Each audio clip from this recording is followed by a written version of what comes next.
mengerjakan sebuah karya ilmiah. Nah, sumber referensi ini dapat berupa buku, artikel jurnal, dan yang lain-lain. Nah, jadi apapun yang sudah kalian jadikan referensi di dalam karya tulis ilmiah kalian, jadi harus dituliskan di daftar pustaka agar terhindar dari sebutan plagiarisme dan yang lainnya ya. Kalau misalkan kalian sudah mengambil referensi-referensi atau acuan dari buku-buku tertentu, harus dituliskan di daftar pustaka, karena itu kan kalian mengambil ide orang lain, ya, mengambil gagasan orang lain, jadi harus dituliskan di daftar pustaka. Jadi sumber referensinya itu bisa berupa buku, artikel jurnal, dan yang lainnya. Atau misalkan kalian memasukkan contoh skripsi, misalkan ya, ke dalam tugas akhir kalian, itu juga harus dituliskan di daftar pustaka. Oke, nah di sini mengapa penulis harus membuat daftar pustaka? Yang pertama itu pembuktian kejujuran ilmiah penulis. Jadi itu kejujuran si penulis ya, sudah mengambil ide yang mana saja, buku yang mana saja. Jadi jika penulis menggunakan ide atau temuan orang lain, penulis harus mencantumkan sumber rujukan dalam teks dan menuliskan buku atau literatur lain yang dirujuk. Jika penulis menggunakan ide atau temuan orang lain, tetapi penulis itu tidak mencantumkan dari mana ide tersebut atau temuan mana yang diambil, maka penulis semacam itu dapat dianggap sebagai plagiat gitu, karena apa yang sudah dia ambil, ide-ide atau gagasan orang lain, tidak dicantumkan di dalam daftar pustaka. Kemudian yang kedua, daftar pustaka perlu dilampirkan dalam sebuah karya ilmiah sebagai bentuk penghargaan atas pikiran atau pendapat orang lain yang dikutip dalam karya ilmiah tersebut. Jadi itu bentuk penghargaan juga ya, bentuk penghargaan kita sebagai penulis karya ilmiah yang sudah mengambil pikiran atau pendapat orang lain yang dikutip untuk keperluan penelitian kita, seperti itu. Jadi daftar pustaka itu harus dituliskan. Nah, di sini ada dijelaskannya mengapa penulis harus membuat daftar pustaka. Nah, ini untuk pembuktian kejujuran kita sebagai penulis, kemudian untuk bentuk penghargaan kita kepada teori-teori yang sudah kalian ambil ke dalam karya ilmiah kalian. Kemudian dalam penulisan daftar pustaka itu ada aturan umum dalam penulisan daftar pustaka yang harus kita amati. Yang ada 4 ya. Yang pertama itu penyusunan daftar pustaka disusun secara alfabetis berdasarkan nama belakang dari pengarang. Jadi disusunnya harus secara alfabetis ya. Kemudian yang kedua, penulisan daftar pustaka tidak perlu diberi nomor urut. Jadi tidak perlu diberi nomor urut, jadi langsung saja nama-namanya. Kemudian yang ketiga, daftar pustaka diletakkan di bagian akhir karya ilmiah. Letaknya itu di belakang ya. Di belakang diletakkan di bagian akhir karya ilmiah. Kemudian yang keempat, gelar akademik, pangkat, kebangsawanan tidak perlu dicantumkan. Jadi gelar akademik, pangkat, atau kebangsawanan itu tidak perlu dicantumkan. Misalnya sultan itu tidak perlu ditulis ya namanya. Jadi cukup namanya saja. Lanjut. Nah, secara spesifik, jadi terdapat unsur-unsur yang harus dicantumkan dalam penulisan daftar pustaka itu ada 5. Ada 5 unsur yang spesifik yang harus dicantumkan dalam penulisan daftar pustaka. Yang pertama itu ada nama pengarang, yang kedua ada tahun terbit, yang ketiga ada judul buku, yang keempat ada tempat terbit, kemudian yang terakhir ada nama penerbit. Nah, ini adalah unsur-unsur yang harus dicantumkan di dalam penulisan daftar pustaka. Jadi nama pengarangnya harus ada, kemudian tahun terbitnya, kemudian judul bukunya juga apa, kemudian tempat terbit, kemudian yang terakhir ada nama penerbit. Itu harus dituliskan di dalam daftar pustaka. Yang pertama itu nama pengarang. Kita membahas nama pengarang, bagaimana cara penulisan nama pengarang di dalam daftar pustaka. Yang pertama ya, apabila nama pengarang terdiri lebih dari satu unsur atau kata, maka nama yang paling belakang diletakkan di depan. Contohnya, M. Arif Rahman Hakim menjadi Hakim, M. Arif Rahman. Ini contohnya. Atau misalkan nama saya Amanah Nisa Nurrahman, misalkan ya. Jadinya Nisa Amanah, misalkan namanya hanya 2 sukata ya, Amanah Nisa, jadi Nisa, Amanah, seperti itu. Jadi dituliskan nama belakang itu di depan. Seperti itu. Kemudian nomor 2, apabila pengarangnya ada dua, maka yang dibalik cukup nama pengarang yang pertama saja. Contohnya misalkan Fuad Abdul Hamid dan Taufik Ismail menjadi Hamid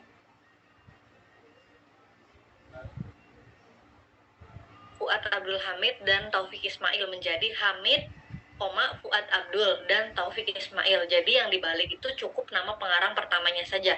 Kalau nama pengarang keduanya tidak usah dibalik, jadi tetap Taufik Ismail, tidak menjadi Ismail Taufik seperti itu ya. Kemudian yang ketiga, apabila pengarangnya lebih dari 2, maka yang ditulis cukup nama pengarang yang pertamanya saja dan diberi singkatan DKK atau et al. Contohnya Suwanto, Daud, Nurdin, dan Agus. Jadi cukup ditulis satunya saja, Suwanto DKK, seperti itu. Nah, ini contoh-contohnya ya, contoh bagaimana menulis pengarang kalau misalkan nama pengarangnya ada 1, kemudian ada 2, dan lebih dari 2, ini contoh penulisannya seperti ini. Kemudian yang keempat, apabila dalam sebuah daftar pustaka terdapat 2 atau lebih buku yang dikarang oleh pengarang yang sama, maka pengurutannya berdasarkan tahun terbitnya.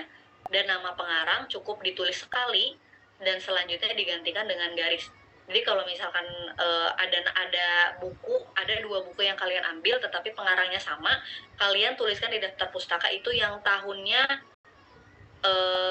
berdasarkan tahun terbitnya yang lebih dulu gitu ya. Nah, di sini dijelaskan apabila dalam sebuah daftar pustaka terdapat 2 atau lebih buku yang dikarang oleh pengarang yang sama, maka pengurutannya berdasarkan tahun terbit dan nama pengarang.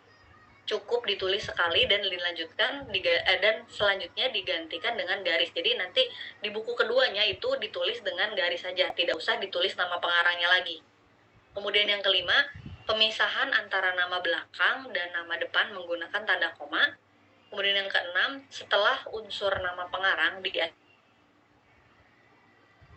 dengan tanda titik. Nah ini ya, ini tadi ada beberapa. Nah ini ada contoh penulisan nama pengarang jika ada 1, ada 2, ada lebih, dan yang lainnya. Kemudian ada buku yang pengarangnya sama, seperti itu. Jadi pengurutannya kalau misalkan nama pengarangnya ada yang sama, pengurutannya dilihat dari terbitnya. Jadi tahun terbit mana yang lebih dulu ya, seperti itu. Kemudian tahun terbit. Cara penulisan tahun terbit ini ada beberapa poin juga. Yang pertama, apabila ada 2 buku atau lebih yang dikarang oleh pengarang yang sama, maka yang dituliskan pertama kali adalah yang tahun terbitnya paling dulu. Nah ini tadi juga sudah dibahas ya. Jadi tahun terbitnya ditulis yang paling dulu. Kemudian yang kedua, apabila buku tersebut tidak diketahui tahun terbitnya, maka cukup ditulis dengan T seperti ini. Maksudnya tanpa tahun, seperti itu ya. Kemudian yang ketiga, pemisahan antara unsur tahun terbit dengan unsur judul buku menggunakan tanda titik. Selanjutnya, penulisan judul buku. Yang pertama, semua huruf pertama dari setiap kata dalam judul buku ditulis dengan menggunakan huruf kapital, kecuali kata-kata tugas seperti dan, untuk, di, yang, atau, dari, ke, dan lain-lain. Nah ini jadi semua huruf pertama dari setiap kata itu di dalam judul buku ditulis menggunakan huruf kapital, kecuali kata tugas seperti ini, misalnya ada dan, untuk, di, dan yang lainnya. Ini ditulis menggunakan huruf kecil saja ya, tidak usah menggunakan huruf kapital. Kemudian yang kedua, jika daftar pustaka diketik dengan komputer, maka penulisan judul buku dengan menggunakan huruf miring. Jadi kalau misalkan ditulis dengan menggunakan komputer diketik, jadi judul buku itu dituliskan miring ya, dituliskan miring. Yang ketiga, jika ditulis tangan atau diketik manual, maka penulisan judul buku diberi garis bawah. Kalau misalkan kalian menulis daftar pustakanya menggunakan ketikan manual atau tulis tangan, itu judul buku hanya digaris bawahi saja. Jadi tidak usah kalian menulis di miring-miring gitu ya, tidak usah. Tapi kalau misalnya kalian menulis menggunakan komputer, mengetik menggunakan komputer, itu judul buku dituliskan menggunakan huruf miring.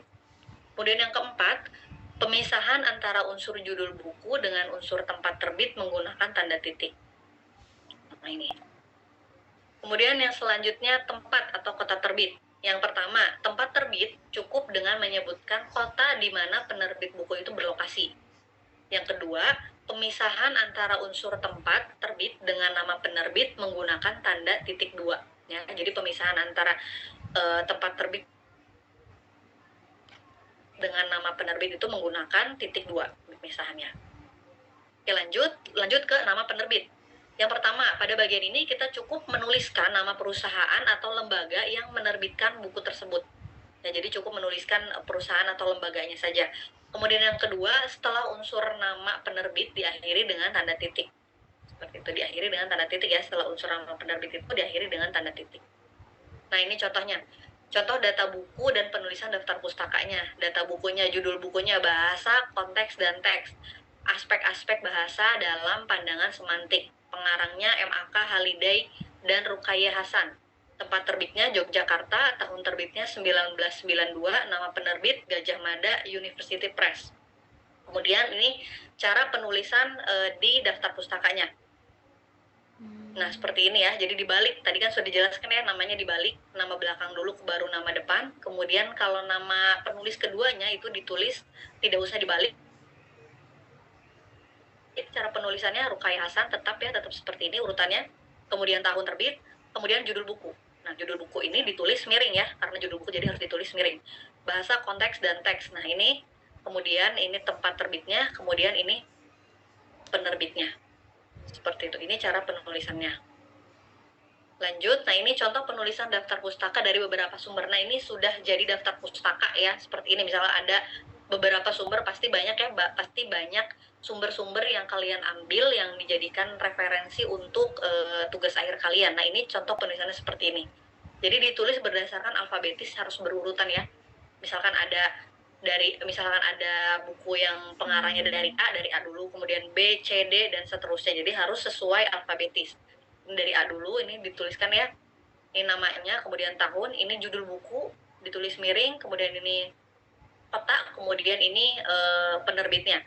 Nah ini selanjutnya, nah ini ditulis, ini garis ya. Kenapa garis? Karena ini pengarangnya sama. Jadi nama pengarangnya sama, jadi tidak usah ditulis ulang nama pengarangnya, jadi cukup ditulis seperti ini menggunakan garis atau ini ya tanda hubung seperti ini juga boleh. Ini contohnya. Kemudian tahunnya ini, karena ini kan tahunnya lebih dulu ya, jadi ditulisnya ini dulu baru yang ini tahun 90, ini tahun 91, seperti itu. Jadi kalau misalkan nama pengarang, jadi ada buku yang kalian ambil nama pengarangnya sama, silakan ditulis seperti ini. Jadi dituliskannya tidak perlu ditulis ulang nama pengarangnya, cukup seperti ini. Kemudian ini, nah ini contoh, teman-teman sebentar ya.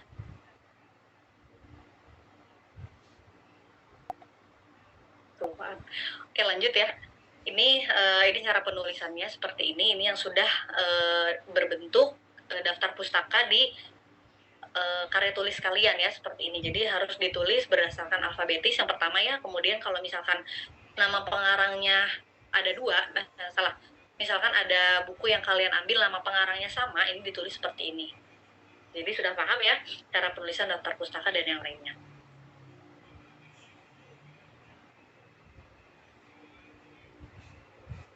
Kemudian contoh penulisan daftar pustaka dari sumber lain selain buku, cara penulisannya itu seperti apa? Karena dalam sebuah karya ilmiah juga ada yang mengambil referensi atau acuan bukan hanya dari buku ya, misalkan dari koran dan yang lainnya. Ini contoh daftar pustaka koran dan majalah. Contohnya Sanusi Bahrawi. Ini judulnya Ketimpangan Pertumbuhan Ekonomi Panji Masyarakat, ini nomornya, kemudian tahunnya, kemudian ini halamannya, ditulis seperti ini. Kemudian misalkan tanpa penulis, ini bisa ditulis seperti ini ya, PWI berlakukan aturan baru. Nah ini contohnya, ini jika sumbernya diambil dari koran atau majalah. Lanjut, contoh daftar pustaka, buku kumpulan artikel makalah, ini ditulis seperti ini. Ini sama ya, ditulisnya tetap dibalik ya, Saukah Abdul, kemudian ini nama kedua banyak tidak usah. Ini ada edisi dan yang lain, karena kalau misalkan artikel makalah ada edisi cetaknya ya, ini ditulis judulnya edisi keempat cetakan ke-1 Malang UM Press. Kemudian ini juga sama, ditulis seperti ini. Ini jika ini contoh penulisan daftar pustaka jika sumber datanya diambil dari kumpulan artikel makalah. Oke, lanjut, ini contoh daftar pustaka dari artikel jurnal. Ini contohnya tahun, orientasi baru penyelenggaraan ya, dan yang lainnya. Kemudian ini I2, ini halamannya. Biasanya kan ada volumenya ya, I2, I3, dan yang lainnya, atau apapun itu di dalam jurnal tersebut, artikel jurnal tersebut. Kemudian ini juga sama, ini contohnya. Ini contoh daftar pustaka dari artikel jurnal. Kalian bisa nanti setelah ini bisa melihat kembali di emas ya, bisa kalian lihat kembali di emas. untuk dipelajari sendiri silahkan. Ini contoh daftar pustaka lembaga resmi, ini contohnya seperti ini. Bisa dilihat.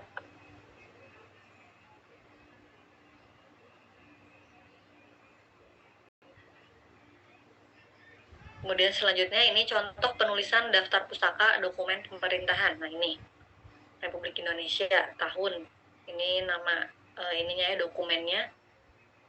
Kemudian lembaran negara RI tahun segini. Nah ini nomornya dan yang lainnya harus tetap ditulis. Selanjutnya contoh daftar pustaka dari website nih. Ini juga sama, harus ditulis ya namanya. Meskipun misalkan karena sekarang kan referensi banyak bisa kita ambil dari website ya gitu, jadi itu tetap harus kalian tulis. Kemudian ini alamat websitenya juga harus ditulis, kemudian diakses kapan ya harus ditulis. Ini tulis seperti ini, diakses tanggal 12 Juni 2003 misalkan, itu harus ditulis kapan kalian mengakses sumber itu, jadi harus dituliskan. Ini contohnya. Oke, cukup karena pembahasan daftar pustaka dengan